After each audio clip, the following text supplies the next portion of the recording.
What's up, everybody at the hentai world of hentai to listen to? Here we are on the podcast version instead of live action, as we've been doing eating and ripping cards. So many Tokyo treats. So many. Yeah, I know we did a couple of live, just live in general recently.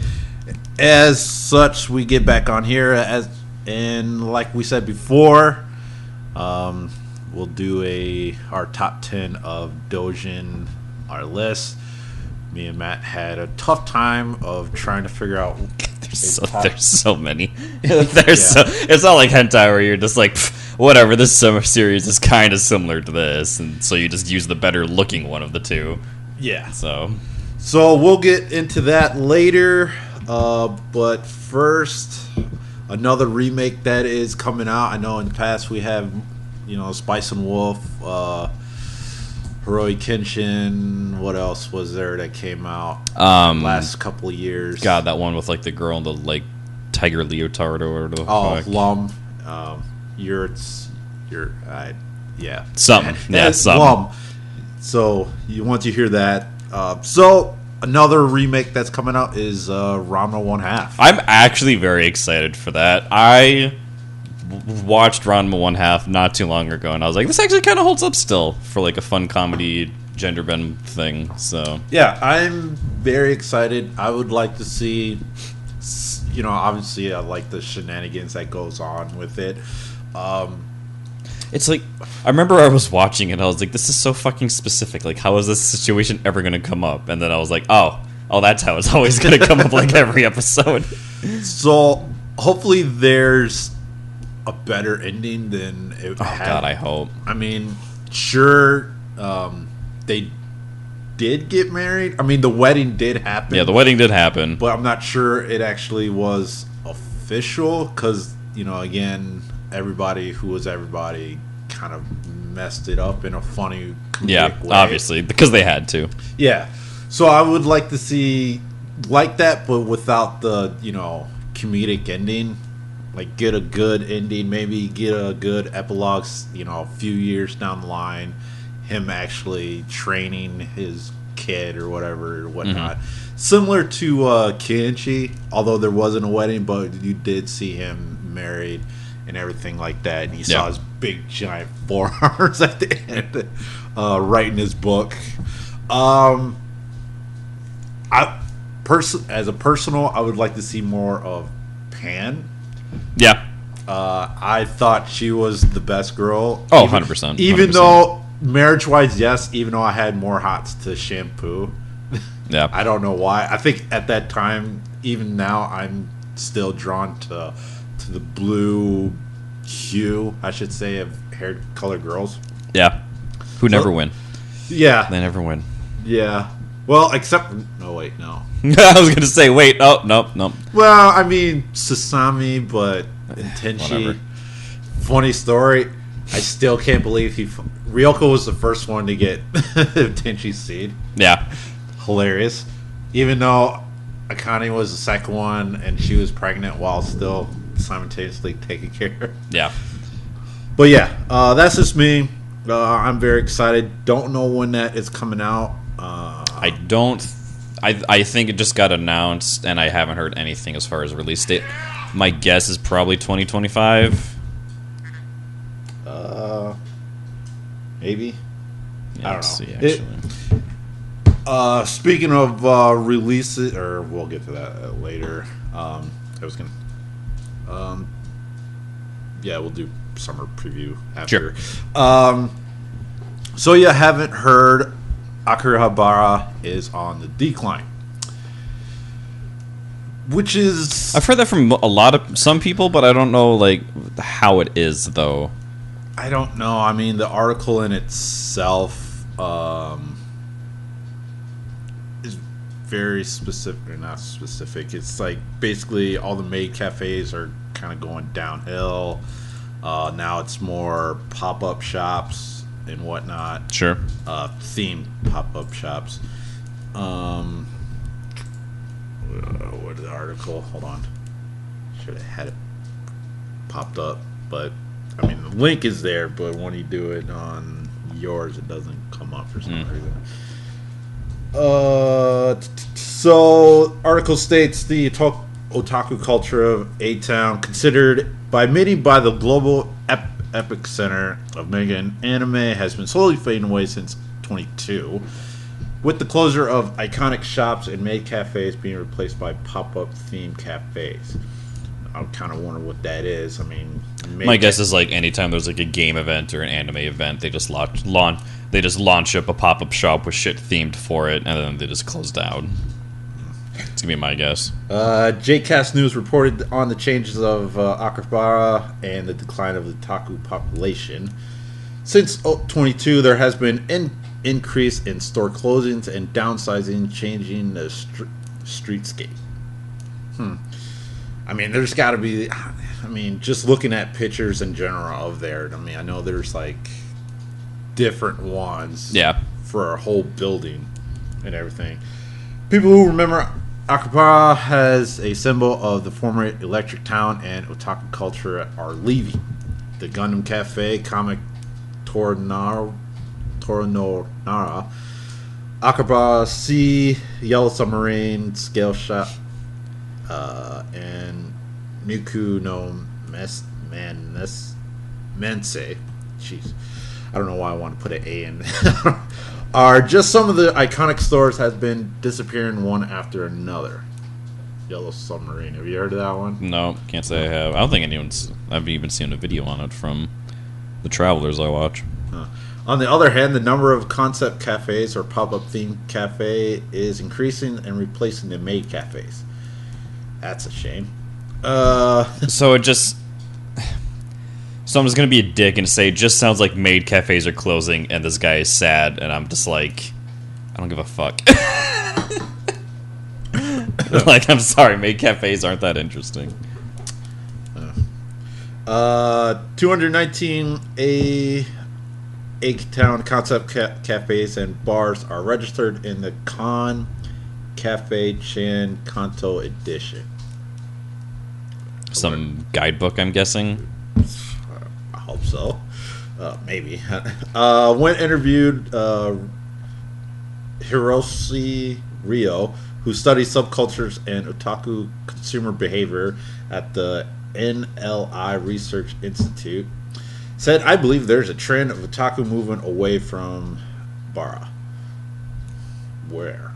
But where would they go? This is why I can't take this fucking article seriously just based off you reading it. It's like, oh, it's not in the one place we all know it is because, cultures don't shift or anything. Like, fuck off. Like, this is a poorly written article in my opinion. The disappearance of landmarks and the decline of small electronic parts stores have also led to fewer visitors. Yeah, I mean, sure. Sure. But, like, the people interested in that can't go to your fucking country because it's not friendly to foreigners. Like, no. I would love to go to Japan to pick up a shit ton of, like, small electronic parts for consoles and start repairing them again. But I can't fucking do it. No. With the growth of online shopping, people no longer see it as necessary to purchase from specialized stores. I guess. I don't really agree with that. Like, I'm not going to find the fucking one resistor I need for PlayStation 2 and fucking eBay. I'd have to buy a whole fucking thing for it. Yeah, no. Given the otaku activities can be carried out outside Abara, people no longer see the need to visit A-Town as its fading culture becomes more apparent by the day. Well, yeah, that's how the world works. Yeah, I mean... I'm sorry, when you have a fucking place as big as Tokyo, which you can probably fit 2 Akihabaras in, like... Yeah. What are you fucking expecting? Like... What was that, Akihabara strip? Yeah, the strip. I mean, it made it seem like it was... At first, I thought it was, like, pretty big, but then when I saw the anime, I'm like, really? Yeah, it's like... it's literally small. It's like a block the size of New York. Like... I'm like, man, and you got to stay there for the rest of your fucking life. Yeah. Like, ooh, I don't know if I want to do that. Yeah, so that's like, it's just stuff like that where it's like, logically, if you think about it, the world changes, things change, things adapt. Sorry, it sucks, I get it, but Let's see what the comment says. Oh God, I don't want to fucking hear any of the comments. It has to be expected since otaku let themselves be herded into the gacha corral. Now otaku culture isn't about passionate creators; it's about cold-hearted business. Well, I mean, yeah, yeah. What'd you expect? By the people for the people. Okay, hold on. Let's or the other let's way fucking around. address this in like one at a time. Otaku culture has become part of gacha culture. I mean, as a global thing, sure. Like, that's become much more of an issue as gacha games and gambling and online addiction and shit like that. Sure, whatever. What's the next part that he fucking said? It's not about passion, it's about fucking, like, cold hard business or something. Now, otaku culture isn't about passionate creators. It's about cold-hearted business. Motherfucker, did you walk into a weeb's room in 2000? Yeah. Like, the posters and fucking figurines that they had to import and shit? Was that not business? Am I dumb? Am I like... I don't know. That's generally one of the dumbest fucking comments I've ever heard in my life. Flooded with soulless FOTM. Flavor of the months. Oh, okay. Gotcha crap. One word. Sure. That no one cares about after said month. Okay, but like, what if that person who cared about it for the month still cares about it? I don't know. Man, I did not need this today. Motherfucker, you've never been! From the first time I visited Akihabara in 2009 to the last time this April 24 and 6 other times in between. Okay. I spent thousands in figure and Doujins at A-Town has changed. It was a very unpleasant experience in 24. It's no longer otaku going to place. It's 99% tourist. No shit. It's always been a tourist destination. What the fuck are you talking about? You're a tourist! Yeah. Tourists are loud, disrespectful, taking places. Taking pictures, I'm guessing, is what they might have meant. No, it just says taking places. Oh, okay. Pushing and moving in group and not buying anything. Have you been to a convention's like fucking sales floor? That's what happens. You know how many people? If you set up a booth or a table in a big shopping area, do you know how many groups of people are going to walk by, look, that's nice, and then leave? Probably 98% of them. And if you take a vacation, that's what you fucking do. Yeah. You look. You go and look. Am I going to go up to every fucking table and buy something from every fucking table I stop at? Fuck off. Like, this is the dumbest... I can't read any more... I don't want you to read any more comments. I'm actually fucking angry because of how stupid these people are. No wonder otaku who are alone, silent, reserved, don't go there anymore, and they don't spend money except for a cafe for the experience. What do you think in quotations, by the way. What do you think is the difference between an otaku in 2000 that has socially awkward and an otaku in 2024 that is socially awkward? What is the fucking difference? Nothing. Not a goddamn fucking thing. The stores are stuck with tourists. Again, tourist destination! That don't spend money, that push away the target clientele, and then the stores close down. You live there! You live there. I'm assuming he lives this person, most likely. Oh, I hope so. Most likely. Oh, that's just the dumbest goddamn take I've heard in my life. Yeah, you live there. I mean, yes, depending on where. I mean, yeah, Las Vegas. Sure, Las Vegas count on tourists bringing in money from everywhere. Not LA. Kind of LA. Kind of LA in a way. Mall of America, yeah. Because we Huge have no tourist destination. We have no clothing tax, so yeah, and it's by the mall. I mean, airport. Yeah, it's by the airport. So, god damn, that's a smart fucking decision. Yeah, right next to an IKEA too. Well, I think IKEA is like built. Yeah, I know. Anyway, point I'm making is like that's like the smartest shit I've ever seen in my life. All good things must come to an end. The loss of maid cafes to pop-up cafes sounds lame. They should replace them all with cat cafes. Okay, I kind of stand this guy's opinion. Okay. I kind of stand this guy's... More cat cafes, please. I like cat cafes. They're cute. Con cafes are quite good, though, since they're allowed to hire girls as young as 15. I'm going to need you to really explain to me what you fucking mean by that one, buddy.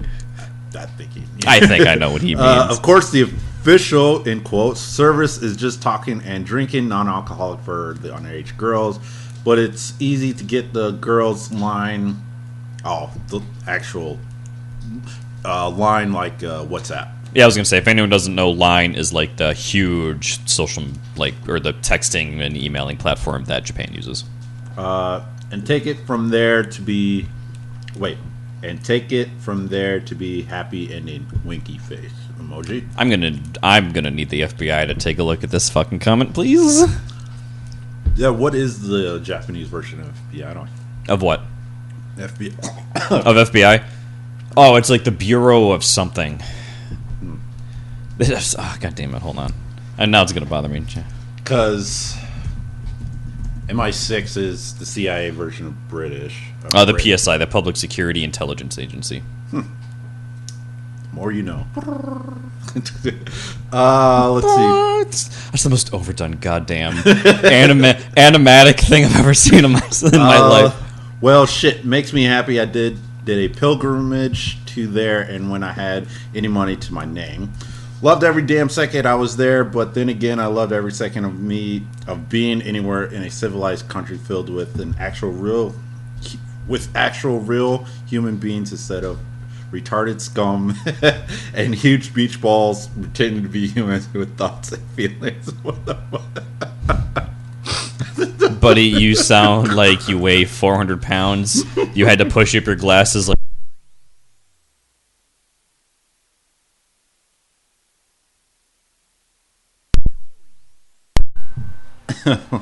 Sorry about that interruption. Our mascot decided to go fucking ham wild. But anyway, as I was saying, yeah, I don't know. That commenter sounds like he's 300 pounds. Has never touched a woman in his life.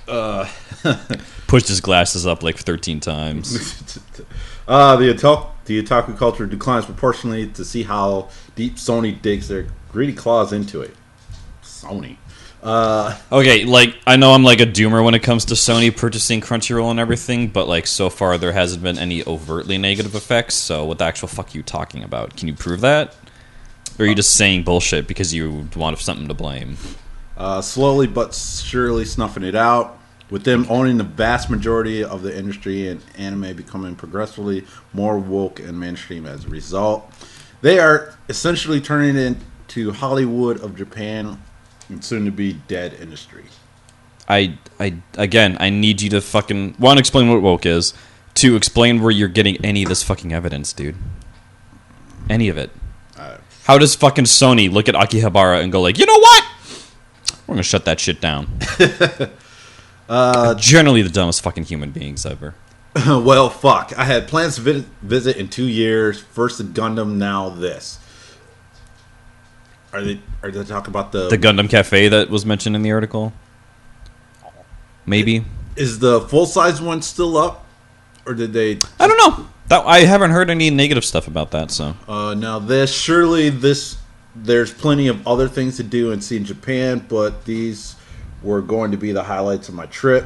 At this rate, it'll be all but gone by the time I get there. This depressing news. It'll be still there. I mean, it's gonna be there. It's not like 2 years. The entire fucking city's gonna be fucking bulldozed to the ground. Yeah. I just like these comment sections. This is why I don't watch comment sections on like Crunchyroll or any fucking website that like involves anime or anything like that, because they are generally some of the most closeted, sad individuals I've ever met in my life. But it is entertaining. Oh, it is. And like anytime I feel bad about myself, I'll go to like websites like this and look at the comment section, and I'll be like, God, thank you. I'm not them. Sad news, but it was to be expected when any media can obtain, but ordering and thus keep. I can't get this fucking thing.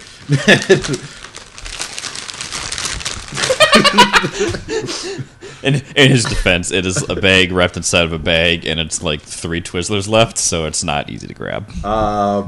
Thus keep buying them from taking the most visited metro line in the world. The only reasons that could make people want to visit A-Town now are shops doing real-life collabo, such as maid cafes and physical shop owner reward. Using illustration with autograph, and that's if you're able to stand in a long queue, which often lasts hours. Understandable. Okay, fine. That's fine. And of course, the current social ethics isn't detached from this problem. Newcomers no longer have this otaku zeal. Or zeal. No zeal. No. Again, what... You guys are so proud of just, like, being like, I could stand in line for 8 hours to get an autograph from my idol. Like, I don't... Do you have nothing else in your lives? Like, holy shit. I get being passionate about things, but... Let's see. It will bounce back. Media in the world is just too gay, and as I don't even know what the fuck... It's spelled ASHKNNAZIC. I think he just fucking had a stroke when he typed. I'm like, and too gay and whatever right now. Look at it like a field that has to go. Okay, I think it was supposed to be follow, but there's FALLW in there. It has to go follow to recover from much of the same. Did he meant to say fall? I don't know. Either of the same gay shit right now. It took. Yeah, this dude sucks. It took humanity. He spelled humanity wrong. Of course he did. It took humanity millions of years until the 1980s, where otakus really started off. They'll come back again. It took you. You typed that unironically. Like, you put your heart and soul into that, thinking like, yeah, buddy, I'll fucking tell. Oh my god. Oh, okay. So, some dude. So, Yellow Submarine is a TCG stop. Okay. So you can't get cards anymore. Oh no, because there's not like a billion stores that just have packs there. Yeah, I mean, isn't the Pokemon shop still somewhere? In there. I don't know where it is, but anyway. So yeah, that's good old comment section in Sengoku Complex. Yeah. So yeah. I mean, yes, I would like to go there before I die. Yeah, I think it'd be cool. But I'm not, like, obsessed with the idea. No. I'm not going there because, like, oh, man, it's just fucking otaku haven, brother. No, it's just like, I heard it's cool. I want to go see what it looks like. No. It's a cultural thing for Japan. It's a cultural thing that kind of got, like, the whole weeb thing moving, otaku thing moving. But I'm not obsessed with the idea of it. No. Like, it's so sad, dude. Like... Yeah. I don't know. I wish I was this passionate about something in my life as some of these commenters, but God. No, it's funny. I'm like I think there's 3 things I want to do in Japan. 1, hot springs. Oh yeah, I want to go to like so many hot springs. I mean, I know we have some here, but I mean, but like you go down the fucking road and they're like, "Oh, here's a hot spring." I'm like, "Where's all this fucking natural hot spring water coming from?" Yeah. There Akihabara, and I want to go to Fox Village. Sure. Yeah. I want to go to one of the many islands. Apparently there's like 12 you can visit where there's just 3,000 cats on an island. Oh, yeah. Yeah, I didn't know that. I thought there was like 2, but if there's like a shit ton. I want to go to Hokkaido in the winter. Just so I can see like the 8-foot tall like piles of snow and how they fucking deal with that. I think that'd be really cool. Take a trip around Tokyo. Doing what? I don't know. But there's a lot to do in Tokyo. Yeah. So... And then, yeah, Akihabara, want to go there. I was featured in Trash Taste. They did that. There's, like, multi-level, like, used figurine store where, like, collectors can, like, put their stuff up for auction and then you just pay for it and then, like, blah, blah, blah. It's a way that everyone, like, kind of trades and does whatever. Yeah, which I thought was generally really cool. I was like, holy shit, if you're, like, trying to get rid of, like, a collection and, like, you only want people that, like, give a fuck, like, that's such a good way to do it. Like, the store just takes a percentage. You just... bring it in, they set it up and display it for you. You give them the price that you're willing to sell it for. Boom, done. You know, that was actually one of my ideas, to open a store. Yeah. Like that. I was going to call it Otaku Exchange. Oh, that'd be fun. Yeah. It works. I mean, it's really cool. Definitely wanted to hit that up just to see what fucking figures I can get for cheap. Yeah. So yeah, there's more to life than the status symbol of a town you probably have never been to. Yeah. But with that comes a new season. We are 2 weeks into a new. We're 2 or 3 weeks, depending on how everything was aired and everything. So yeah, we are in the summer of 24. I wish I watched more anime, but again, I'm more of a reader. With that, you have the second season of Oshi no Ko. Oshinoko, second season for that. Excuse me. Honestly, there's not much this. Oh god, I'm watching way too much again. I hate it. The only thing I'm really watching is My Dear Friend. A lot of people are watching that one. Yeah. Only because of I think it was Nightwolf and his YouTube channel. If you're familiar with that, his constant of the opening song before that. Funny thing, I was watching. I think it was him. It was either that or another channel where you seen the first episode, right? Yeah. Yeah. So the scene where she's coming into the classroom and she just busts down the door and everything's in slow motion. Yeah. So I didn't watch it until after I've seen that scene on the YouTube channel. Mm. And I'm laughing my ass off because of the music in the background of it. And I'm laughing my ass off. And then I finally watched the episode. It made it even more funny because I thought he added that in. But it was actually actually there. And I was laughing even harder because I'm like, holy shit, is as is. So I think that's going to be hilarious, hopefully. I haven't seen the second episode yet, but it kind of goes downhill from there. Does it? Yeah. They put a lot of effort into that first episode, and everyone was super hyped for it, and then the trend just kind of went down. A lot of people liked it, but yeah, nothing else in that series kind of matches up to that first episode. Fairy Tail 100-Year Quest. Yep. I watch. I fucking hate Fairy Tail, so I'm not gonna have anything to say about this. Well, I don't either because I read the first 15 chapters of it, and it's like, I think I'm fairy tailed out. I mean, Yeah. I mean, I don't know why, but I guess he wanted to continue the story of it. I don't know why. I don't remember if they mentioned the 100-Year Quest in the original, in the first one, I guess. I don't know, I could message some friends that are obsessed with that shit, but I don't care enough. What else is there? Days with My Stepsister, romance, Pseudo Harem. Yep, so kind of the two big adaptations that happened this season are Pseudo Harem and 2.5 Dimensional Seduction. Pseudo Harem, very good manga. I like it. I'm excited to see what the adaptation's like. 2.5 Dimensional Seduction. I'm kind of sad that the author was involved because he's like, for the adaptation, I'm going to tone down the fan service a little bit. And I was like, no! But yeah, those are kind of the two big ones. Plus-sized elf. So funny. I love it. It's great. Anyone who doesn't know the story of that, elves and people can just travel through an interdimensional portal whenever they want. They learn that the sedentary lifestyle and fatty foods of our world are not good for them, and they can't go back through the portal without weighing the exact same. So some of them are stuck here. Some of them are stuck here, and they try and get in shape. But god damn it, French fries are just too tasty. So I didn't know that this was airing uncensored. So my roommate came down, and just titties were on screen, and I was like, whatever. You see me watch worse. Wow. I might have. I don't think it's on. It doesn't say it's not, but I don't think it's on roll. Yeah, that which sucks. The other two ones that are kind of big adaptations that people were hyped for. Alea Sometimes Hides Her Feelings in Russian. Watched the first 2 episodes of this. So far, very, very good. I might pick up the novel for it.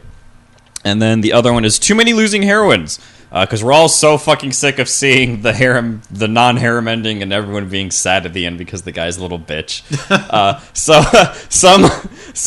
A childhood friend takes it upon herself to be like, no, this is not happening. We're going to make sure somebody wins. So it's kind of fun. And then the big granddaddy of them all that kind of got announced last minute. And God, my heart flutters just being able to read it. The Monogatari series, Off and Monster Season, got announced and is airing this season. Oh God, it is peak fiction. I love Monogatari so much. Yeah, I mean, I wish I could follow it, but I don't know. Maybe you do know the order to watch it in. And there's 3 you can. So there's like the recommended first time. Mm-hmm. There's the if rewatch it again like a year later, like slightly different order. And then there's the God, why would anyone do this official chronological order? Oh. I would not recommend that one at any point. Because it involves you like pausing some episodes, going to watch a different one. Oh, it's one of those? Yeah, it's one of those. So it's the what's that? Star Index. Wars? Index is pretty infamous for that. Oh, I was going to say the Star Wars thing. Oh, I forgot what it's called. The order that you have to do that in. Yeah, I can't remember. Where you have to watch, what was it, 1, 2, and then the Clone Wars series. Yeah, or no, it was. What was? I could have swore it was like you watch 4, or no, maybe it was like 1, 2, 4, and then Clone Wars. And that doesn't make sense. Or I can't remember. No, that doesn't make any sense. Because I know you have to stop it at 4 when he mentions Clone Wars, and then you have to go during back. The Clone Wars, and then you have to watch the series. I think so. You would watch 1, 2, 3. No, you would watch 1, 2. No, you would have to watch 1, 2, the Clone Wars 3. Then 4. That's what you would have to do. Yeah, chronologically. But no, there was one where you have to watch 4, stop it when Obi-Wan was kind of mentioned the Clone Wars, and then go back to like Clone Wars 3, and then continue watching 4. Sure. Something like that. I can't remember. Gotcha. There was a way to doing that. But anyway, that's what it reminded me of. Gotcha. Yeah. I'm watching way too much. As far as, do you have any more you're watching? Because I haven't even watched in last freaking spring. Gotcha. Oh yeah, I'll just go down the ones I'm watching. And I'll lay off Sometimes Hard Feeling in Russian. Love is Indivisible for Siblings. That one's kind of cute so far. Pseudo Harem. Cafe Terrace and Its Goddesses, Season 2. Red Cat Ramen is the dumbest goddamn show I've ever seen in my life. Holy fuck, am I excited for the next episode. Anyone that doesn't know, the entire concept is a bunch of cats, literal cats, run a ramen shop, and then they hire a human to help out, and it is cute and fun, and I love it. I have something sure. After that. Senpai is an Oto Konoko, which anyone who doesn't know what that is, it's a cross-dresser. Twilight Out of Focus is another one. Quality Assurance in Another World. Very weird start. I'm probably not going to finish it anytime soon. 2.5 Dimensional Seduction. I've already talked about that. Dungeon People so far has been kind of cute, kind of fun. My Wife Has No Emotions. Don't know how I feel about that 3 episodes in. I kind of don't like the main character. He has Season 1 Subaru vibes of ReZero, where I just don't fucking like him that much. So...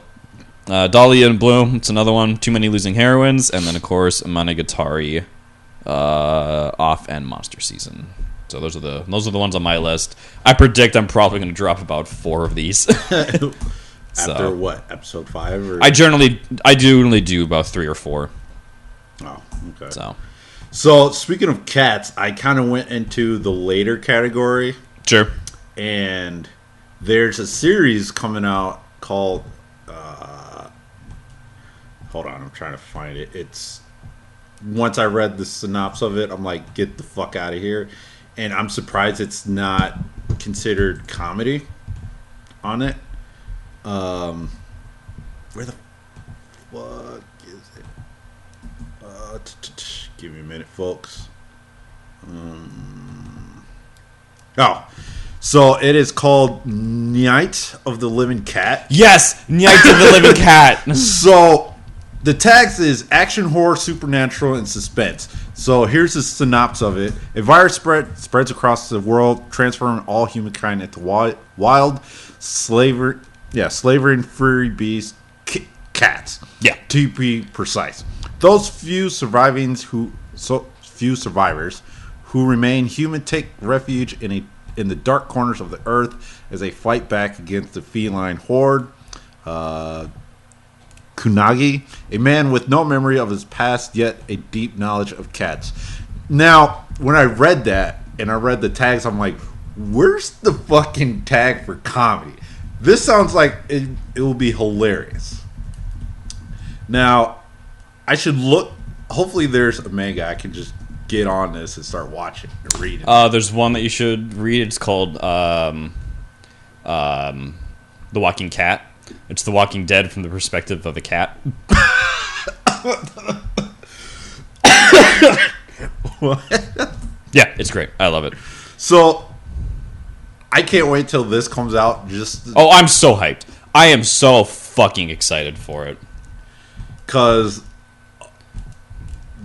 I hope they better play it 100% seriously, or I'm going to be really fucking angry. I'll be angry if there's no comedy. Yeah, Nyai to the Living Cat. God, I'm so excited for that one. So, yeah, I'm excited for that one. I don't know how long I have to wait for part 2 or it's more like part 2 of solo leveling. It seems like it's going to be, next year. So speaking of webtoons, another big one that we didn't mention is Tower of God Season 2 is airing this season. I thought they're on 3. Okay. Nope, Season 2. What am I thinking of? I have no idea. Maybe it was Vinland. Oh yeah, Vinland's probably in Season 3 or something coming up here. That was a web, wasn't it? No, that was a manga. Yeah, I don't know. I have not heard anyone fucking talking about Season 2 of Tower of God. And everyone in Season 1 on the comment like, oh no, just wait for Season 2. Like, oh, we just got to the good part. We had to do all the fucking exposition and blah blah blah. And now just no one gives a shit. So, I don't know. I am of the opinion that no webtoon / manhwa has had a really good adaptation that has impressed me in any way to like convince me to read or keep watching. So not even Solo? No, I didn't care for Solo at all. Wow. Okay. I mean, his own, I guess. But I mean, yeah. I get why people like it. I mean, to be fair, yeah, they filled the shit out of it. But that's understandable. I mean, they had to, runtime it. Oh, yeah. And I don't know, for the life of me, I don't know why they did a recap episode. Yeah, what the actual fuck? Why would you do that? In the middle of the season? Yeah, no, like, what is there to remember? Nothing happened. Well, what episode was it? I think it was I want to say it was like 6 or 7 or something like that. And I'm like, holy shit, guys, come on. Yeah, that made no sense. God, that was wild. I was like, you have the balls to do that. Like, Jesus Christ.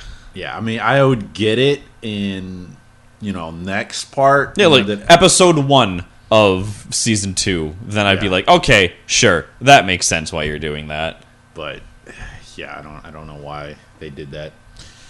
But, anyway, so we come down to our main event, the last bell of this podcast. The last bell? Well, no, I don't know. There was a WWE. They used to say that for... Oh, did they? Is that where that came from? Yeah, they did it for a couple of weeks and they got rid of it. So what? Oh, fuck off. That's a good saying. God damn it, because you couldn't market it and put it on a fucking t-shirt. That's why you people canceled it. Fuck you. It made sense. That's such a good saying. Yeah. So yeah, we did our... I know in the past, after every year, we did our top 10 of hentai that's on our list. This time, we're mixing it up. We're doing our Doujin top 10.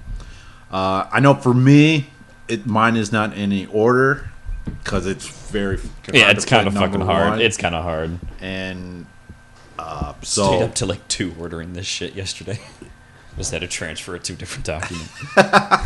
I know, again, mine is in more a book format. I just said the word like how long ago?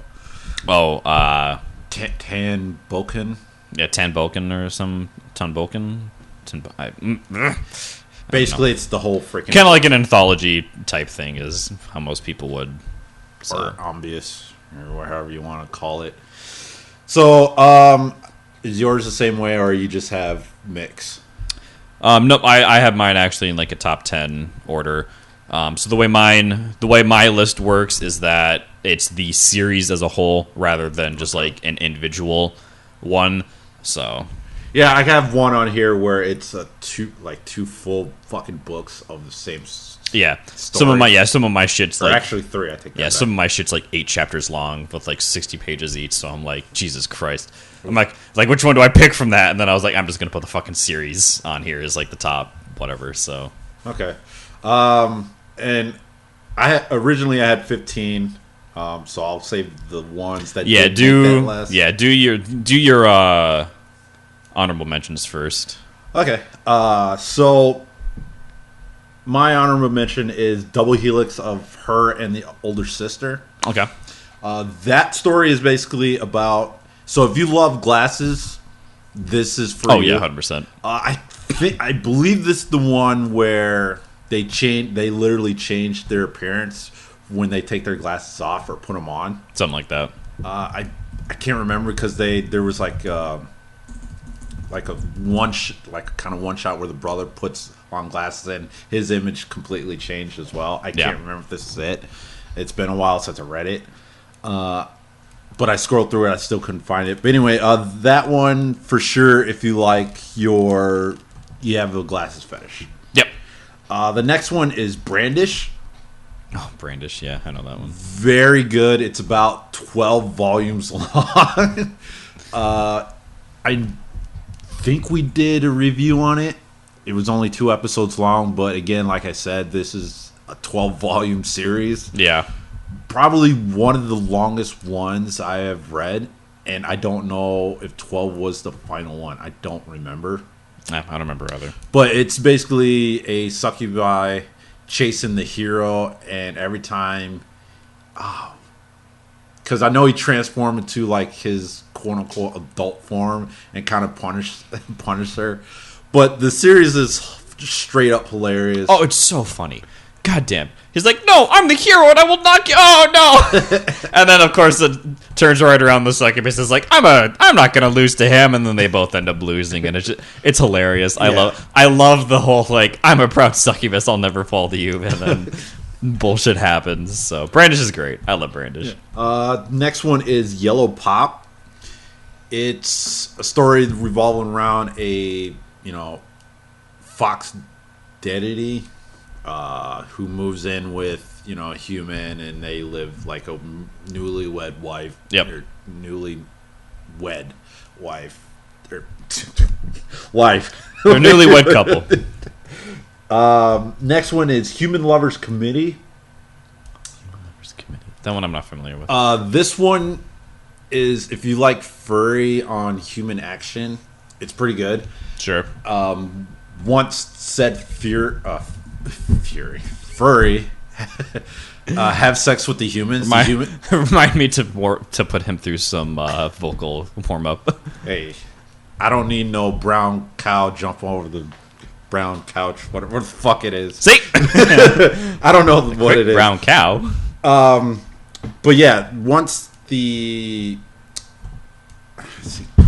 furry have sex with the humans turn into said furries, and now towards the end, pretty much the world is pretty much anthropomorphic. Because I mean, like, let's be real, anthropomorphic.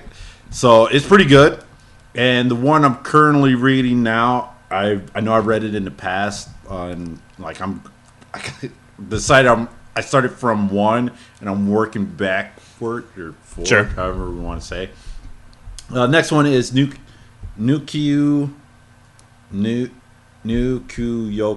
Analyze. It's, if you like anal, this is it, because sure, it's very anal centric series. Yeah. So okay. Yeah. So yeah, those are my ones. Top, or not top. What did I say? Honorable mentions. Choice. So yeah. Sure. So now we can get back in the top 10. Yeah, now we can get back to the real top 10. So my number 10, really the only one that's not part of a series. I just think it's a very cute. It's called Having Sex with My Cosplayer Girlfriend After an Event.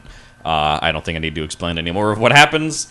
Yeah, it's kind of a cute nerdy boy, has a very hot girlfriend with abs and nice boobs and thighs that could crush watermelon, and they're in love, so they fuck, and there we go. that's it. Sometimes I just like to keep it simple. Okay. So I think I mentioned earlier, I don't really have, mine's not in any exact order because for me it's very hard because I have a lot of niche. Yeah. So it's like, I don't know. I mean, yes, I do. I mean, if you put it in front of me, I think it would be furry, Garu, maid, but I'll take all three. If you can, God, if we can get all three, if you can get all three in there, which would be kind of hard for a furry, in a way. But yeah, so I'll just So first one is Doggy Maggie. So like it says, it's basically a furry one shot. All of them. Furries and furries. Anthropomorphic. Lots of furries. Yeah. So I love me some anthropomorphic hentai out there and whatnot. Yeah. So yeah, that's pretty much self-explanatory. Not much stories going on because each one it's its own. Right. So. All right. My number 9 is called Concubine X Casual Sex Campus. All of them. Basically, the plot is the random nerdy kid at the school that just happens to be the last remaining offspring of a very powerful man who runs I'll just say the Mishimazu Saibatsu because that's the only fucking conglomerate in Japan I can think of at the moment.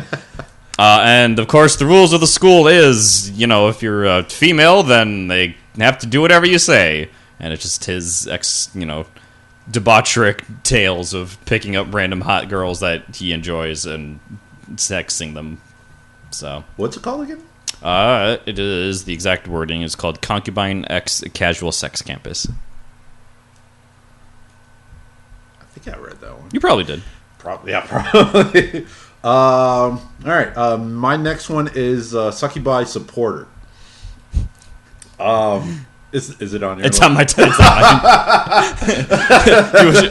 because it's way up on the list. Do you want to hold off on talking, or do you want to say your piece for it?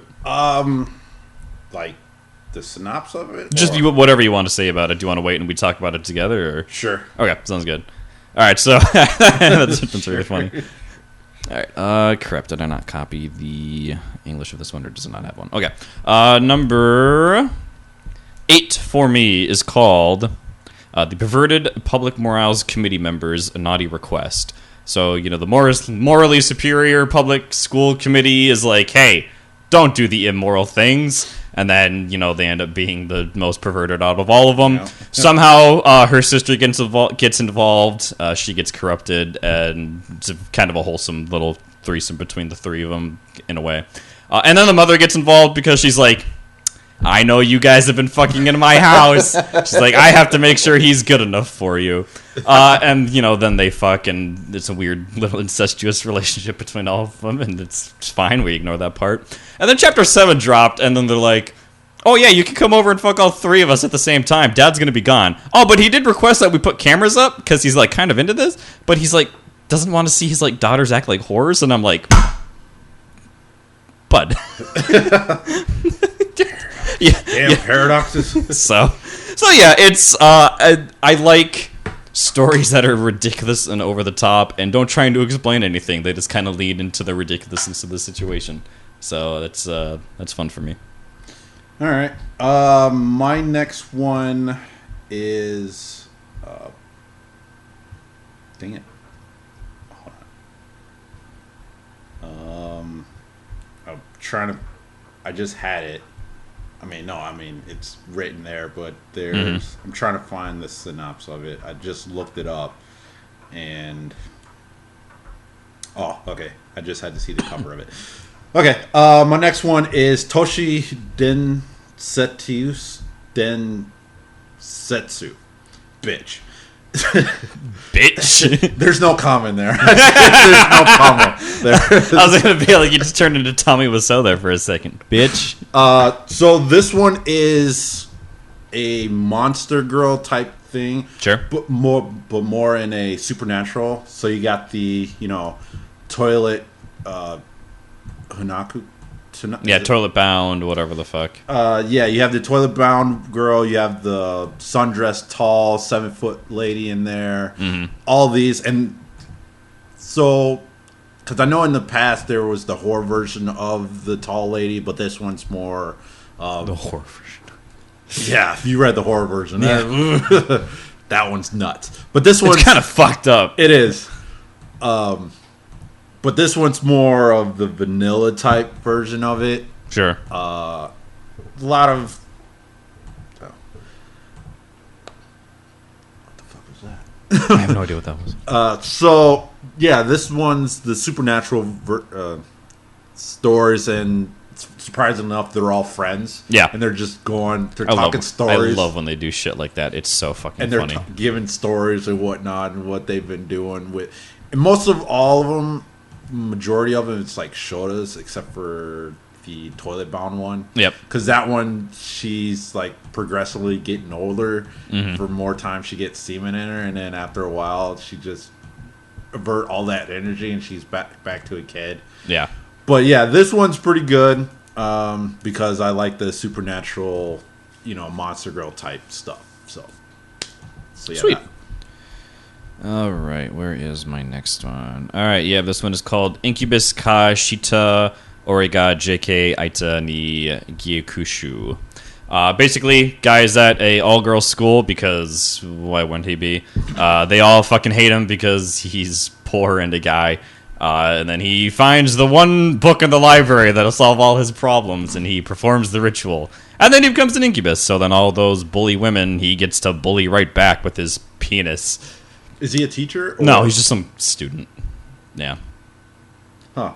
Okay. And then second one is really funny because like the president of like the school is like, all right, well, you two failed at fucking bullying him and getting him to drop out. So like now I have to do it. She's like, all right, I'm going to put him in with the swim team because it says on his little student thing that he can't swim. And they're going to bully him for it. And then he fucks all them. And she's like, damn. Well, all right. How about the traditional Japanese cultural club? That'll put him in his place. He'll be awkward and uncomfortable. And then he fucks all them. And she's like, no, that's really bad. And then the cheerleading squad. And then oh my god. And then she's like, fine, I'll do it myself. He'll have to join the kendo team. And then she like tries to kill him with a real sword, and then they have the sex because what else is going to happen? And then thankfully the book addresses a very important concern. Now that he's an incubus and women just fall for him all the time, he happens to live with his mother and his sister, and we leave off on an ambiguous thing of, oh God, what's going to happen now? So, so we all know what's going to happen, but we have to pretend like we are not in the know. Wink, wink. Right. All right. My next one is Love Mare. This is actually a 2-volume series. So in this story, it's so a guy, student, I should say, gets a think of shit. What was that series? Think World's End Harem. Sure. But not really. He kind of gets a genie type place. I'm like, she's kind of like a deity. Sure. In a way. So she makes like different scenarios, different worlds for him progressively. Each chapter is like a different world and whatnot. And it goes on and on and on. Eventually, I'm just making, what you want, and you go fuck whoever you want, like World's End Harem type of situation. But he's not, he's not trying to save the world. He's just personal, sex romp type world. It's not the hero. She's just like, here you go. Yeah, and eventually it gets to the,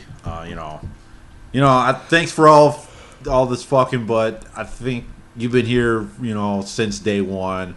I choose you type of thing.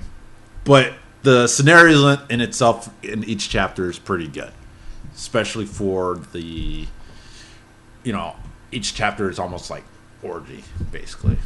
I think the minimum gross was 3 almost per scene. Mm-hmm.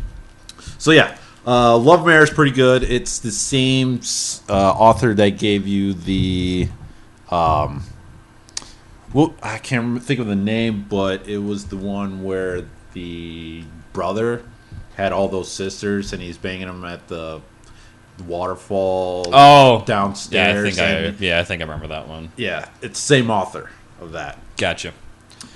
So yeah, also it's the same author of the that rabbit one. Oh, okay.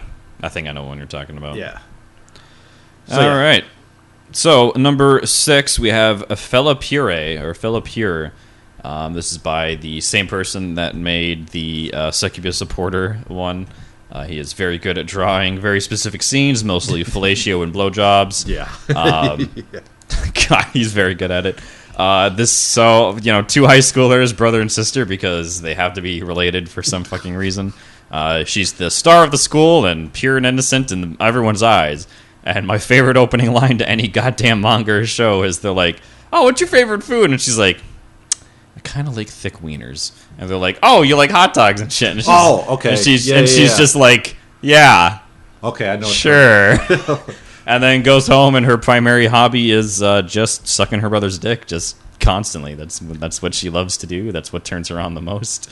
And then it's just their rambunctious romps of multiple blowjobs and multiple sexcapades and just multiple scenarios. They're both sick in one scene. They're at a festival in another, and mom and dad are never the wiser, even though she cuts a hole in the fucking wall and Yeah. she's like, "Yes, this will never be found out." So, yep, I love that one. It's pretty great. Like I said, I love when they lean into the absurdity of situations, and God does that lean into the absurdity of the situation. So it's funny. Like I didn't recognize it. I kind of recognized the title, but as soon as you mentioned, "Oh, what do you like to eat?" "Oh, I love wieners." I know that one. I like a nice. Yeah, her like exact wording is she's like, "I like a nice thick wiener," and I'm like, "Oh yeah, I know." Like yeah, and I'm like, and the girls that like look at her and they're like, "Oh, like hot dogs," and I'm like, "Yeah, sure, buddy." So number 5 for me is Tan Mermaid. Okay. This one is a story about a coach, coaching the school, swim team, and pretty much everybody in the swim team has a tan because it's a swim team. Like what else? Yeah. What do you fucking think they have it for? Right. So if you like your girls tanned and JK, this is the series for you because and you like the One Piece action. Which surprisingly is kind of high. I don't know why that is. Yeah, I can see it. I mean, it's weird, but hey. So it does have a certain charm to it. It does. It really does. But yeah, Tan Mermaid is number 5. Sweet. All right. My number 5 is Insha couple ga yu galtachi to sex training sur hanashi. Basically, a loving, cute, innocent couple are just getting into a relationship with each other, and then they hang out with the bad crowd, the gals of the school. They go to karaoke. Sex debauchery happens. They realize that sex is really cool, and then he builds a harem of like 18 people, including one of their moms. Because why else wouldn't you do something like that? And then it's just great. There a lot of great scenes. The girls jokingly call it whenever he goes like super horny, like beast mode, where like they just can't communicate with him, and he just fucks them all senseless. And they're like, "Yeah, it's great. I love it." It's pretty great. So. One of them. Like the main, like his main girlfriend is like super into NTR. So like when he's fucking her, she'll be like, or she'll like make him like record himself with other girls. She's like, "Oh, I like watching this," and I'm like, "What the fuck is happening? You were like, what? I don't get it." Yeah. Or like when like they walk in on him like fucking the mom, and she's like, "Oh, surprise NTR," and I was like, "Yeah, that's the problem here." Yeah. So it's great. Again, it's one of those like it doesn't take itself seriously. It's kind of fucking ridiculous. So yeah. All right. Okay. My next one. This one's actually was pretty hard. Hard to zone in on one because I like the author. Sure. The author is Inoue Yoshi Hisha, and he pretty much does a lot of Shibari. Sure. So if you like Shibari, check out. Honestly, I don't know if this is a dude or a girl.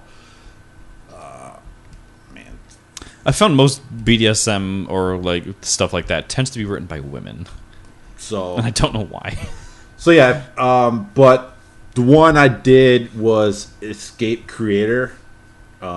This story pertains around a well-known Shibari, I guess, master. I don't know what the exact term is for Sure. when you're the guy, like for grandmaster for chest or. Yeah. So this guy's, he's written books about Shibari. He's the guy for Shibari, and surprise, surprise, he's like not a kid, but a high schooler.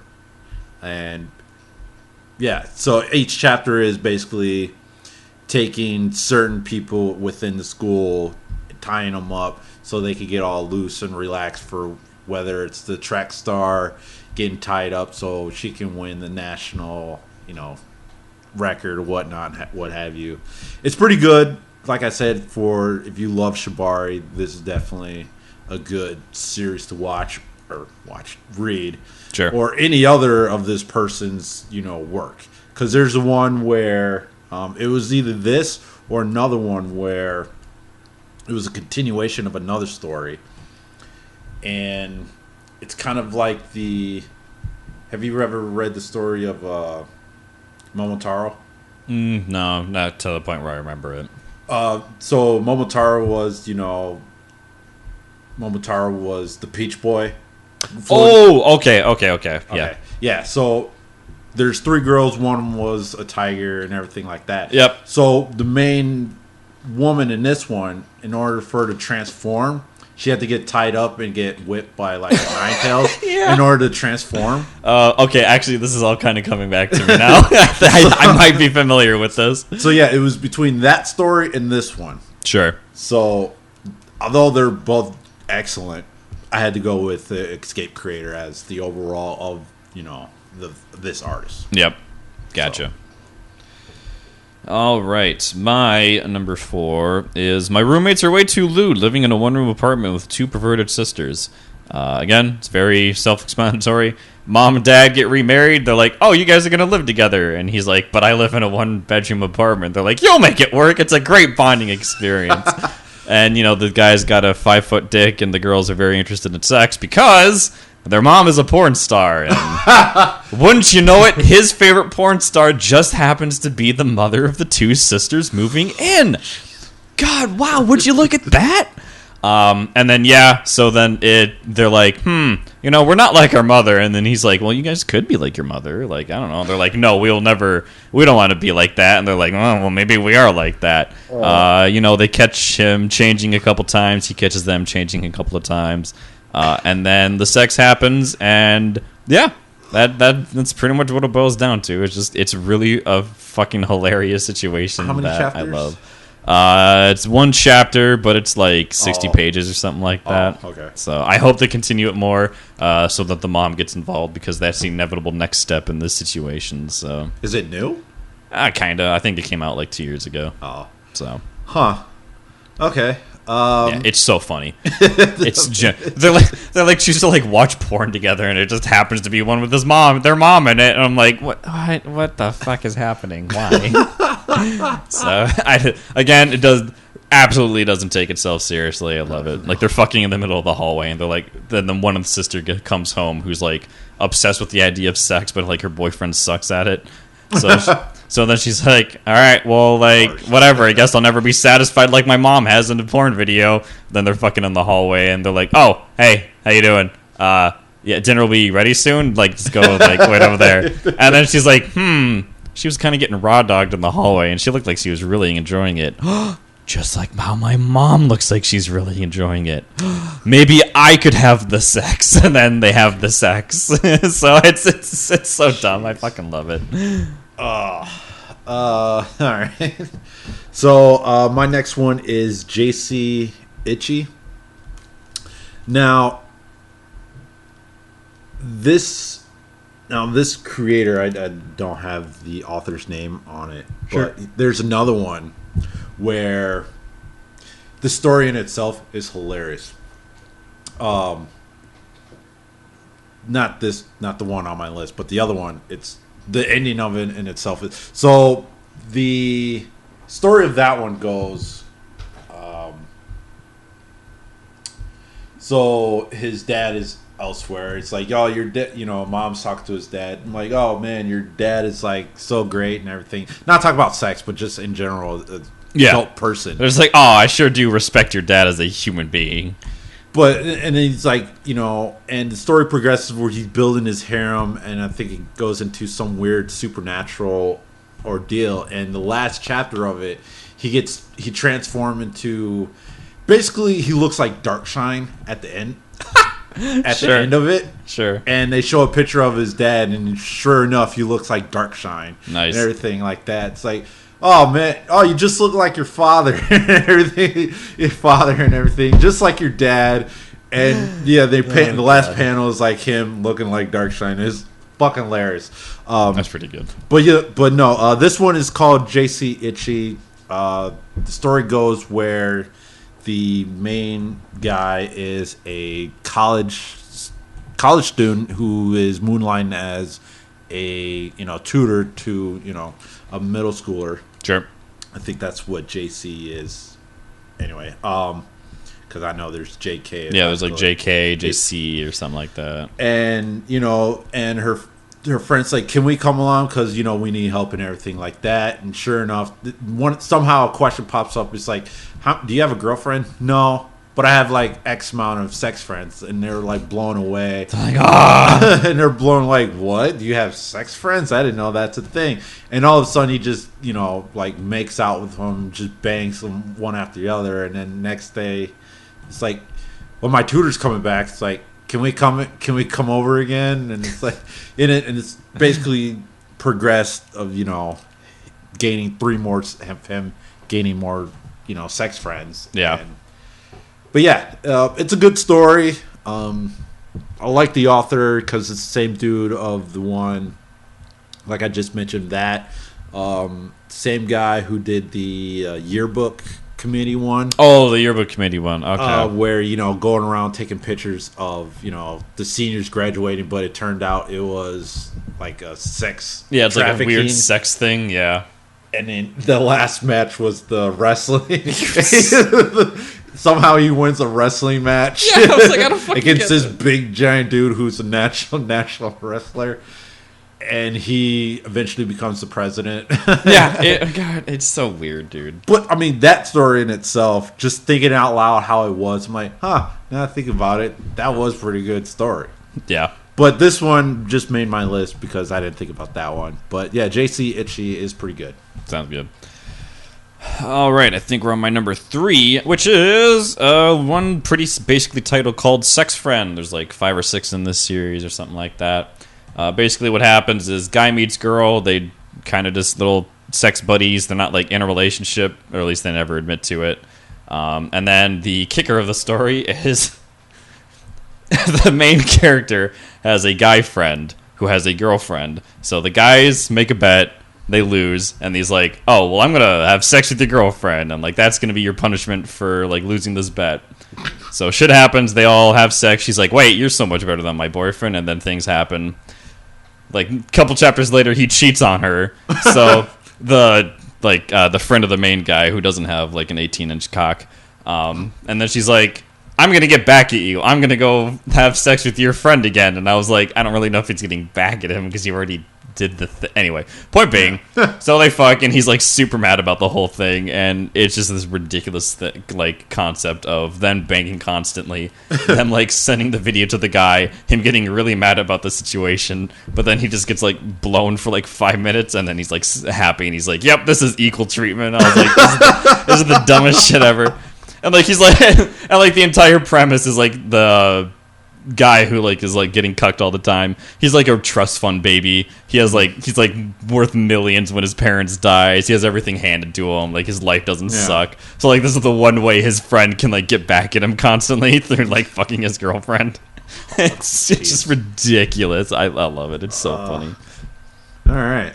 My next one is Mega Body Night, My Voluptuous Body and Mom Love. So, just like the title says, it's pretty much like BBW, very curvy. Yeah, very voluptuous ladies. Moms getting railed by their biological son. I don't think there was not once a stepson in there. So honestly, just start taking the word "step" out of your fucking stories. Like, God, who gives a shit? Yeah. So I mean, it's pretty good on the curvature size. It goes back to the same people who I know we're gonna say it for Succubus Supporter. Yep. I don't remember if it's the same author, but it's pretty much vacuum type blowjob looking. Yeah, very similar style, I imagine. Yeah. I don't think I've seen all his work, but that sounds like something he might write. Yeah. Instead of like, yeah, he tends to make women pretty curvy in his stuff, just not bigger. No. So yeah, this one's. But my guess is he might have gotten bored and been like, you know what? Let's just go for it. Well, maybe, but this is released before. Okay, so all that. Okay, so I mean, it's not super old, but it's gotcha. Okay, so it probably wasn't him, but same idea of the blowjobs then. Yeah, because I mean, if you see the blowjobs, I don't remember the. But yeah, anyways, it's like vacuum type. Yeah, the vacuum. If you read, you know what we're talking about. So, that was my number 8. Yeah. Yeah, or whatever. All right, my number 2 is the Blowjob Research Club. Speaking of blowjobs, this one again, just very funny. Guy goes to the same spot every day to jerk off to the thought of one of his friends. Don't really know why he does that in school when he could just wait an hour. God damn it! Gets caught by a teacher. The teacher's like, you got a massive dick. Hey, you're gonna help me with something, and I'm like, God damn it! So of course, his childhood friend and her are part of a unofficial school club called the Blowjob Research Club, where they research sucking dicks. And then so he bangs them, and then another girl joins. She's like, I kind of want to be part of this. This sounds fun. And then they all bang, and then a third girl joins. That's like another childhood friend, where they're like, what are you doing at this club? They're like, oh, we research blowjobs and we just bang. And she's like, oh, that's kind of weird. They're like, do you want to try? She's like, okay. So she gets into it. And then there's like a really weird chapter, which I don't know how I feel about still, where like the guys at home, the kids at home, knock on the door. It's the teacher at the Blowjob Research Club, blows him in the hallway, and then it's like, oh, she like knows his mom. Oh, wow, they're in the Blowjob Research Club like back in high school. That's so weird.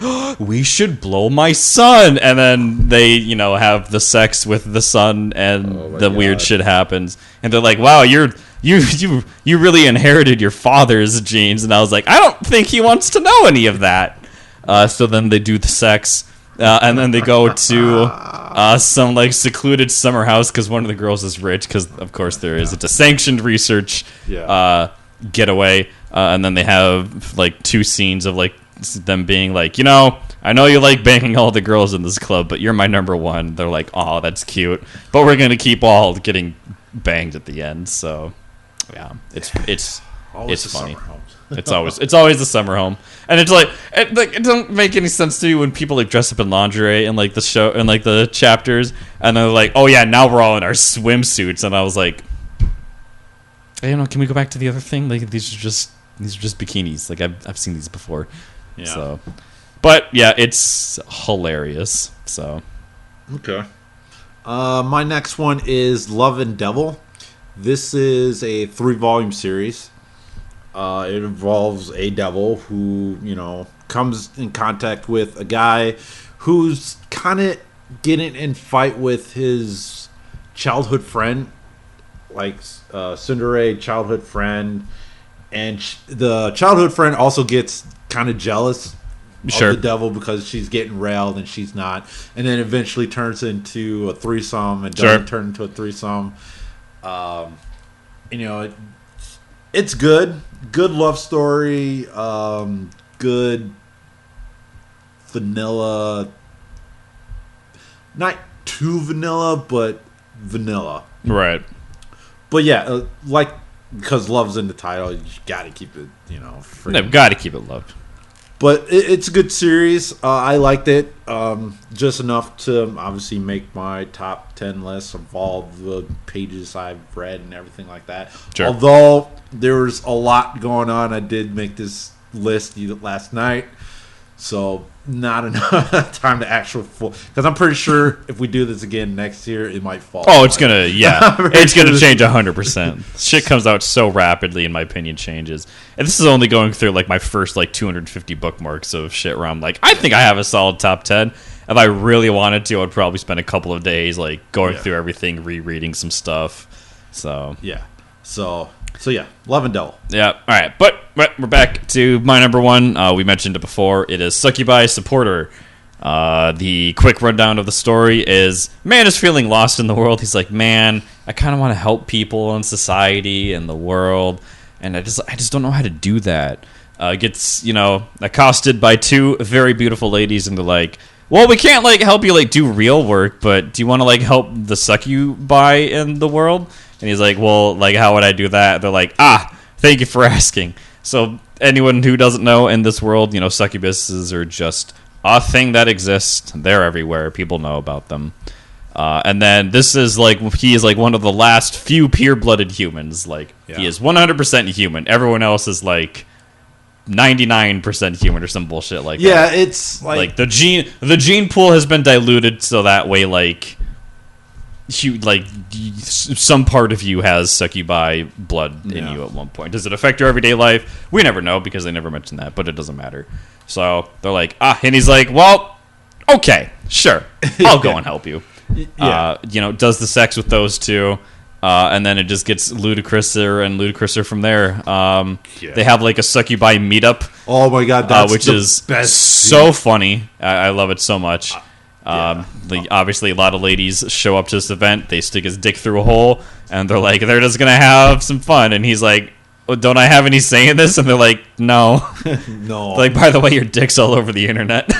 Yeah, the handshaking. Yep, the handshake event. Yep. Oh my god, I think that was probably the best scene. Yes, I agree. Of the whole series. Although the going to America was hilarious. So that then was funny, but then so after the handshake event where he bangs a lot of succubi and shit goes haywire, but it's whatever, it's a good time at the end.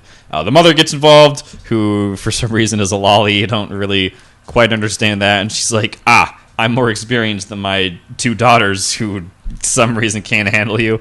I'll do it this time. And then she doesn't handle him, and they're like, oh, mom, well, you can just, like, fuck her in the ass if you want. And he's like, okay, sure. And then now he has three lovely ladies.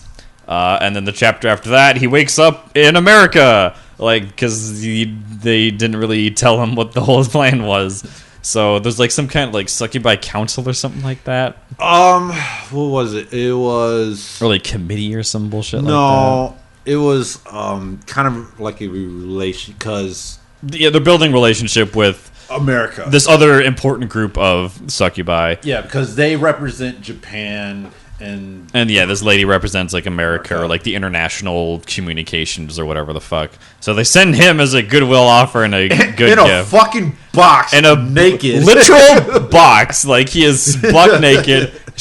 Like, they have to use, like, crowbars to open this fucker up. And then so, like, he just follows her around the office and she just, like, jerks him off the entire time, does whatever. They do the sex and everything like that. And then is the last one where they're like, yeah, like, we can't have sex on, like, the full moon because then we'll get pregnant. And then he's like, oh, that sounds like a great idea. So then they do it. And then they're all pregnant and then they're all happy at the end. So yeah, that's it. It's great. Phenomenal scenes all around. He is very good at keeping things to scale when, like, scenes shift. Facial expressions are great. Everything is great about it. I'm a huge fan of this one. So, all right, yeah, I like that series. So So my last one.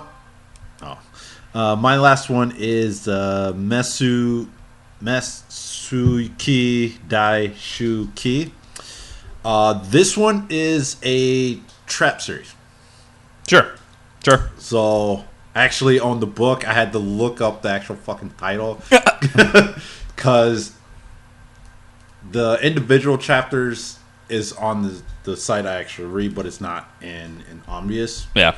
So I had to look that up. I actually found it in hentai, but it was the Japanese version. But all the individual ones are in English. Sure. So, like I said, this is a trap series. Omnius. I like the author. It's pretty good, pretty solid. If you do like your trap stuff, I mean, there are some other ones out there. I was looking at the other day. That author in itself it's good, but the way he draws it, you know, just character design wise, Sure. it throws you off a little, but not so much. Some of the stories kind of also throws you off because there's one where there's a story, not for this one on my list, but another one. It's good. So he goes his office colleague brings him to, you know, like a cabaret type thing. Okay. Hosts this bar, and he walks in. It's like he sees a girl dancing on, you know, the center stage in a bunny outfit. Uh-huh. And it's like, oh, my guy's new here and everything like that. It's like, oh, I see you taking a liking to blah blah blah. Yeah, It's blah like- blah blah.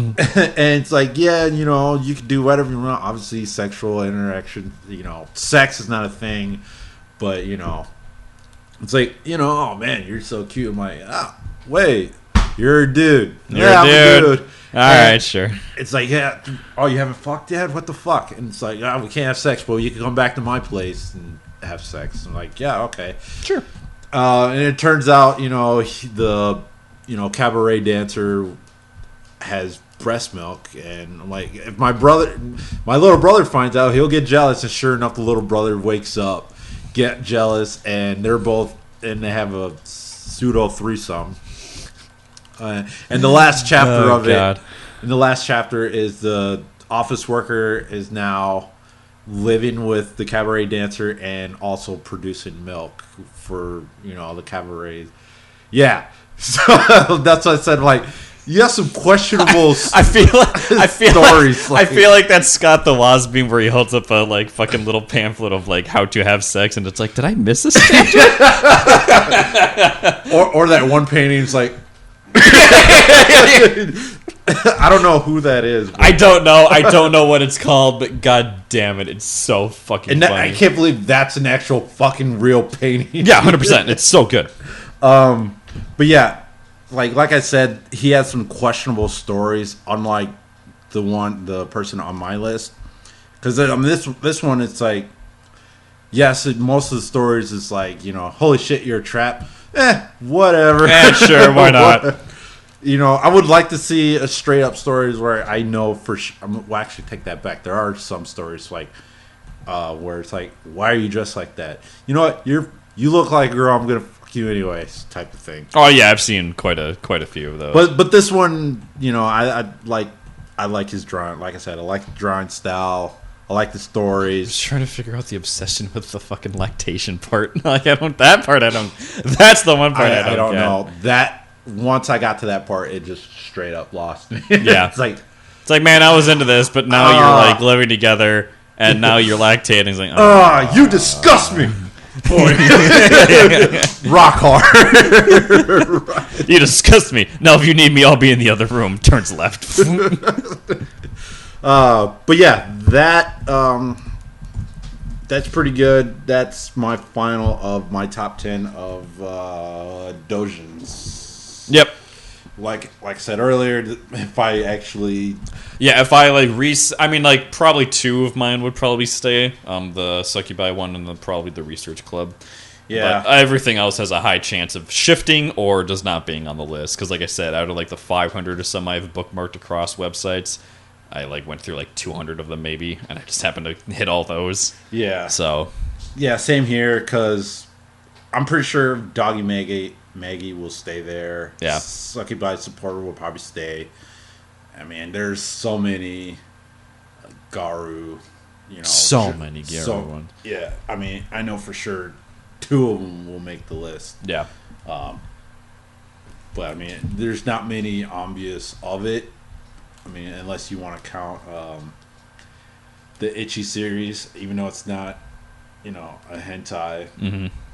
But it's that teacher. I don't know if I can't remember the name, but it's hold on. Actually, I can just pop it up. It's the series where the teacher always comes in his pants, but he goes to a all Garu high school. So every girl is a Garu. I was gonna say, is this the Black Yaru one? Yeah. Oh my god, and his dick is just like it's so huge, massive. No one believes me when I show them the panel, but like he like gets an erection because like the girls like corner him, and like it happens so fast and so suddenly, like it knocks her the fuck out. Yeah, that like was out hilarious. cold, and they're like, whoa. And it. Hold on. God, there's another one where the guy comes diamonds. What? Yeah, like it goes around that the guy like ejaculates diamonds, and they're like, yeah, it takes like a year off your life, but you like they're worth. My estimate is that these are probably worth like 10 million yen, so like roughly $1 million. And he's like, oh, that kind of sucks. And she's like, so you want to do it again? You're gonna do it again. So, and then a bunch of ladies harass him because they want diamonds. Diamonds. Where is it? No. Damn, it hasn't been updated forever. Damn. Wow, I'm going back. Shit. Vanilla Penis Mansion is pretty funny. Oh yeah, that was pretty great. Yeah, in terms of like ecchi but like not super porn series that I might put on there. Oh god, let's see if I can find a couple of them. Oh my god, damn, hasn't even. I'm already. Back the hero wants a married woman. That's a pretty good one. The hero took everything from me, so I partied with the hero's moms. Basically, the guy gets kicked out of the hero party, and he's like, "I'm gonna go marry your mothers," and they're like, "Yeah, we love you more than our sons and daughters." And I was like, "All right, let's fucking go." Sabatiera's pretty good. No. Yeah. Reincarnation Coliseum, I think, is kind of overrated. Really? Yeah, I think it's fine, but okay, so it's I'm not going to even attempt the Japanese version. A teacher who worked at a black school. I'm a teacher at a black Garo school. Teacher working at a black. So I messed up by teaching at a black Garo school. Yeah, it's so funny. Yeah, genuinely hilarious. Wow, hasn't been updated since December. No, which is sad. Isekai Affair, that one's pretty good. Yeah, both of them are actually pretty good. Yeah. Yeah, off the top of my head, that's like the big ones that I would probably add on there. Yeah, a lot of good smut out there, boys. Yeah, yeah. I think next time we got. I was thinking about doing this for another panel. Is it hentai or is it? Is it hetchy or is it ecchi? Or is it hentai or is it ecchi? Porn. No, porn. Oh, porn. Oh, fuck. I hate porn ones. I mean, they're fine. Like some of them are good, but. Yeah. The one I'm currently reading is "It's a Wonderful World." Okay, It's a Wonderful World. The one that I did was the cheat code hitter fucks them all, and that one's actually pretty good. That one's pretty good. I'm kind of. I think I mentioned this before. It was because they just finished. I just finished. I fucked the World Tree. Which yes, sounds exactly what you people think it will be. It is, but it ended on a weird cliffhanger, and there's no news it's going to be continued. There's also one I mentioned. Wait, that's not it. Where is it? From oh, maybe I took it off, or did I? Nope. Sex Stopwatch I think is pretty peak. Sort of. Yeah, I know that one. I've read a couple of chapters of that. MILF Haunting in Another World. It's fine. Yeah, it's not that it's not interesting. It's not. I mean, it's weird because he gets transported into a world where everybody, the men, likes NTR stuff. And he's the first chapter is hilarious of him how he prepares. Yeah, him fucking a 5-pound, 10-pound bag of rice just for the endurance.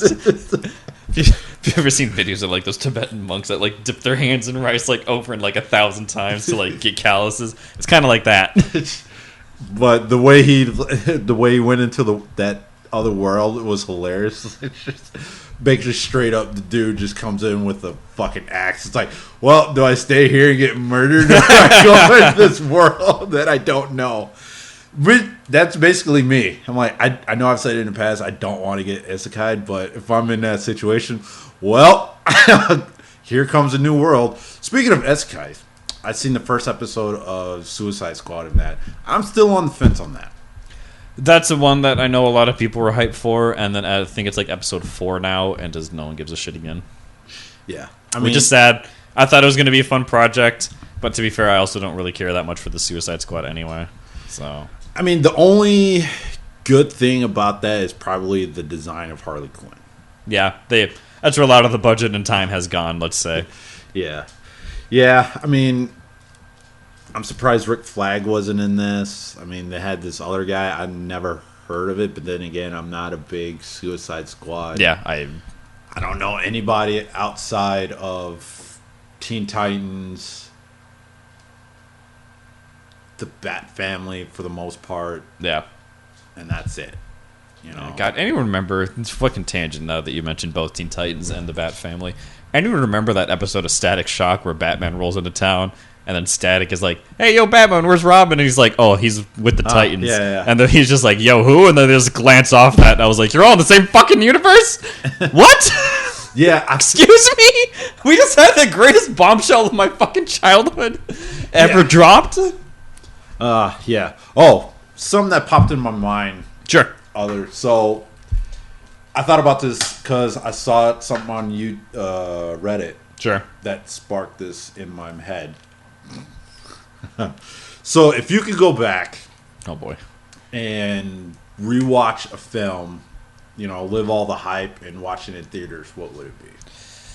Not anime, just like in general. Yeah. That's a good one.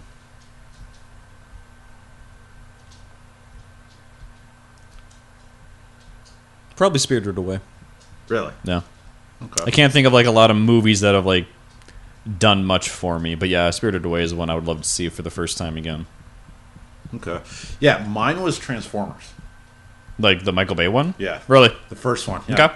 Yeah, because like just the marketing of it was that was like a worldwide thing. Yeah. That was like, yeah. Like, because I know they did the online one where they showed the Mars rover and did that one. Just the anticipation alone, and then just watching it in theaters, I'm like, yeah, it was actually really cool to watch. Yeah, and I just watched it recently on Peacock. I'm like, damn, I would love to relive watching this, because I mean, yeah, it is for me. It's about up there as much as Avengers. Okay, for me, sure. The 2012 one, right? Because I mean. Yeah, like I am a defender of the first Transformers film. After that, no. Yeah. I mean, sure. I mean, the bar was set for the sequel and everything like that. Although the only props I give for the sequel was the opening. The opening was fucking fire in Transformers 2. I will say that it was pretty fire. Yeah. Other than that, then it went downhill. God, I just wish they had a continuity in that. The only continuity was Remember Chicago. That was it. I just wish someone gave a shit. Right. I mean, that's all I wanted. Yeah. It didn't have to be peak cinema. Transformers isn't peak cinema. It's just a good, fun action movie. Beginning, middle, and end. That's all we needed. Yeah. Some drama, some actually decent acting, very good choreographed fight scenes that looked good, sounded good. Yeah. And then, what the fuck happened after that? I have no idea. China got involved. That's what. Yeah, that's actually 100% fair. Because I mean, you really saw it in probably 4. I was gonna say you kind of it didn't start in 2, 3. You kind of felt it, and then 4, you're just like holy shit, because they're in fucking China in 4. It's like as much as I love the Meg, it's like oh my god. Really? That was China. Really? Yeah, that was all China. Oh shit. Yep, they're in the China Sea or the Sea of China or whatever the fuck they call it. Mm-hmm. The beach the shark goes to is in China. Half the staff on the fucking submarine base is Chinese. He calls the Chinese government to come help. Quote unquote, he doesn't call anyone, but so it's very much a pander to China movie. Yeah, so I mean, yeah, for sure. Yeah, like I said, for sure, number 4 was The Martian. Happens in The Martian too. Damon, Matt. Yeah, the Matt Damon The Martian movie. Really? Yeah, in the book, China's just like whatever. We don't fucking care. Like, who gives a shit? Just like, you're a fucking astronaut. In the movie, they're like, we'll be the ones to save him. It's like, fuck off. Huh? Yeah. I mean, I'm a big Matt Damon fan, but it was like, I never did see that one because. Oh, you should. You definitely should. Because I mean, if this happened, like when what was that series, the Don Cheadle one where they went Mission to Mars. That's Mission to Mars. Yeah, that's different. Yeah, I mean, if it happened like around that time, then I probably would have saw it. Yeah, but I think at that time I wasn't that big of a Matt Damon fan. Sure. Another question that came up on Reddit. Sure. What actor or actress would you not go see? Oh, do I like refuse to see? Yeah. I'm at the point in my life where if Chris Pratt's in a movie, I just don't see it. I can see that. Like I know that's like a generic answer, but I am genuinely so fucking sick of seeing Chris Pratt play Chris Pratt. At least Ryan Reynolds has a little bit of charm to him whenever he's like goofy, and he's leaned into the people kind of hate seeing me, but like I'm just gonna kind of continue to be the Ryan Reynolds goofy guy. Yeah. So like I don't mind that much, but yeah, Chris Pratt is just insufferable. Yeah, because right now he's kind of in that Kevin Hart type of thing. If you asked me like 2 years ago, I would have said like Kevin Hart or The Rock. There's several actors that rotate between the God, if they're in this fucking movie, I just don't want to go see it. For a while it was The Rock. For a while it was Kevin Hart because he was in fucking everything. Yeah. And now Chris Pratt's in everything, and it's like fucking stop. I'm trying to figure out when that started for him, Chris Pratt. Not too long after probably Guardians of the Galaxy 2. That sounds about right. Yeah. What year was that? Oh, God. 2018, I think. 17 or 18. No, 16.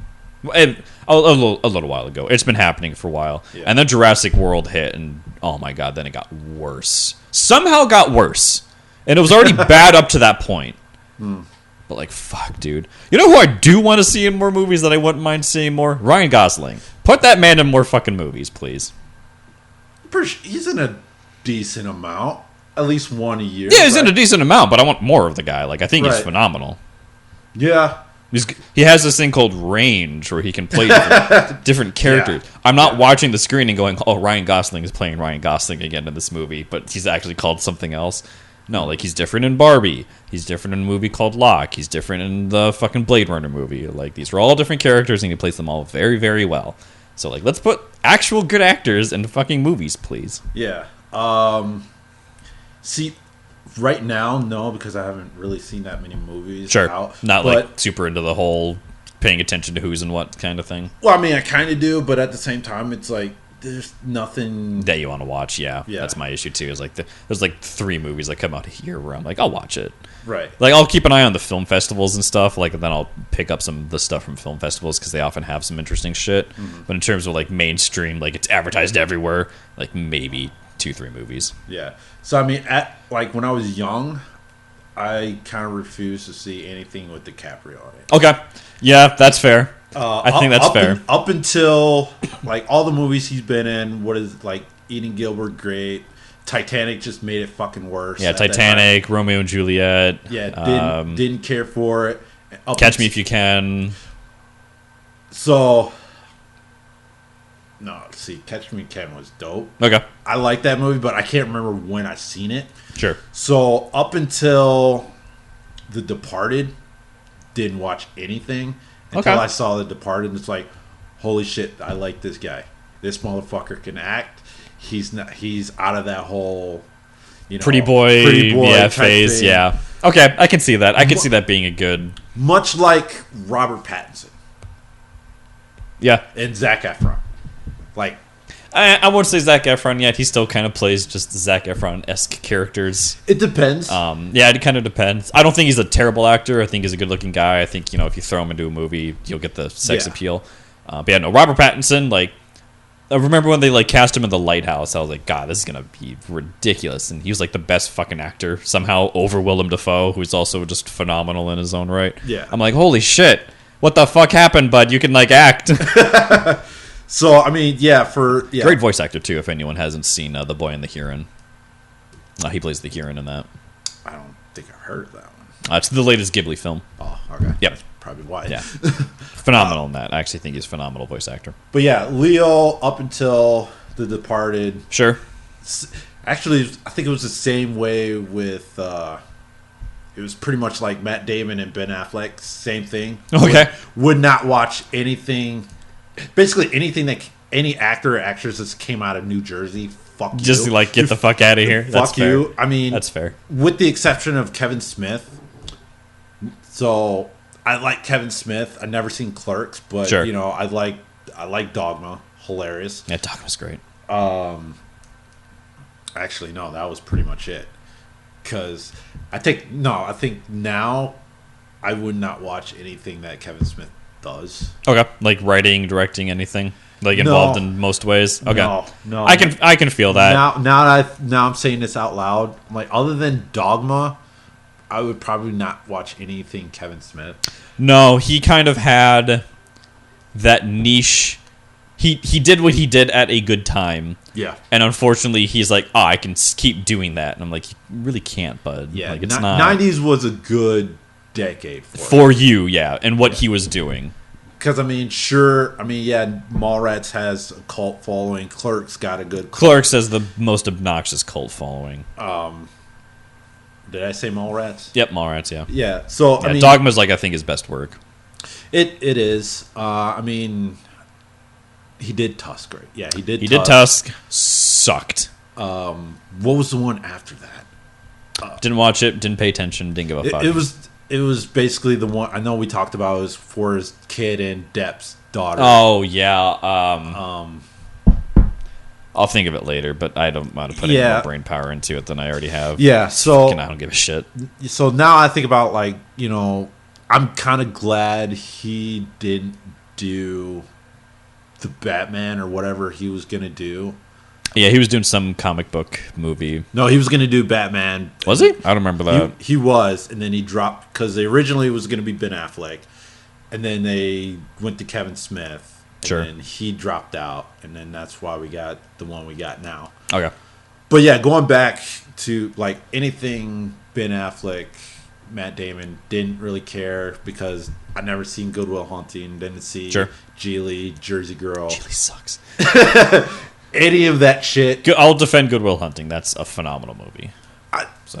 No doubt, but again, you watch it more for Robin Williams and the things that happen around Matt Damon and Ben Affleck. So yeah, so I mean that was the reason why I didn't watch it because those two was in it. Up until for Matt Damon, I can't remember what came first. It was either Bourne or Oceans.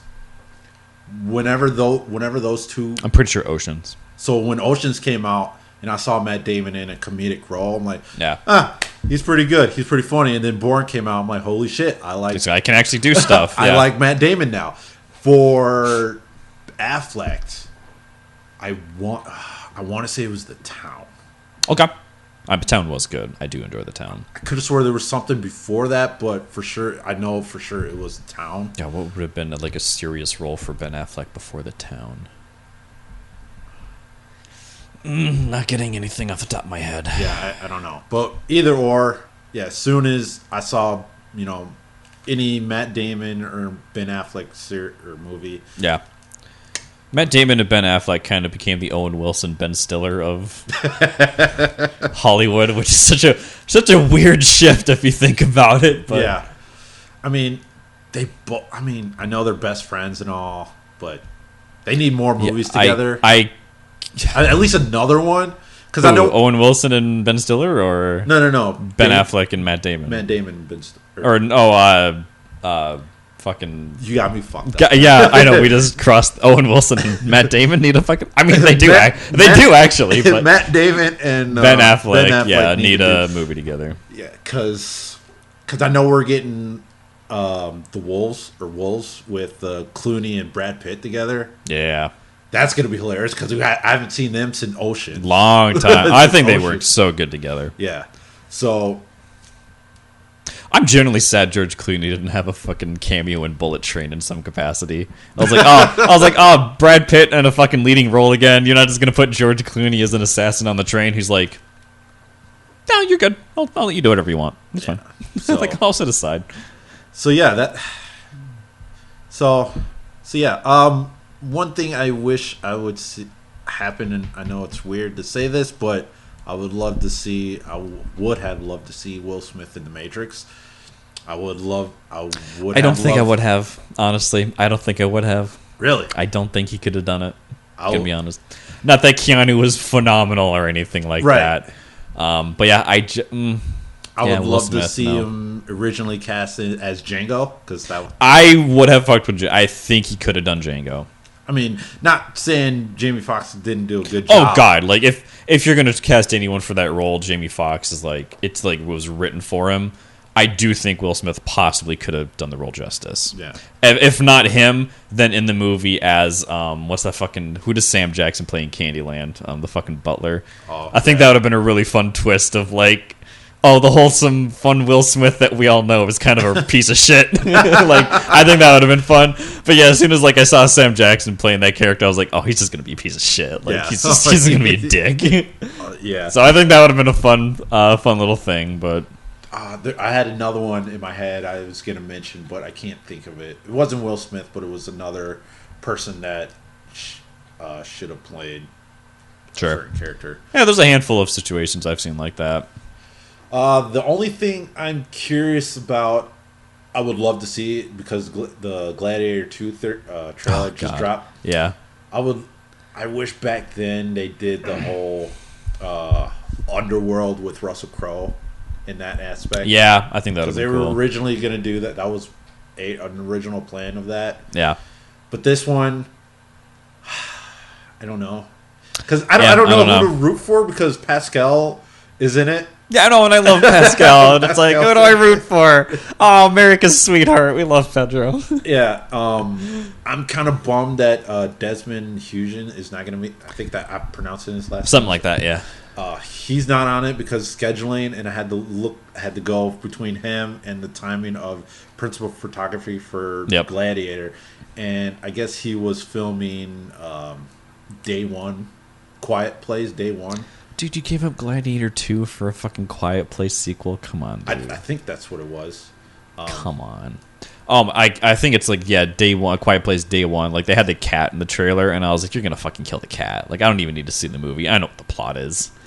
Like, come on. I don't know. Don't make it so fucking obvious. What else? No, it wasn't Day One. Oh, it's gone now. But it's gone now. But yeah, so no, it's gone. Okay. Nope, it's gone. So yeah, so to wrap things up, that was our Doujin list. Yeah, top 10 Doujin's list. We did a summer recap of airing shows. I'm watching stuff. Jared's not. Yeah, Because he hasn't even watched anything from last season. I have. I mean, I'm literally halfway through Konosuba. Oh, gotcha. Oh, Konosuba's so good. And whatnot.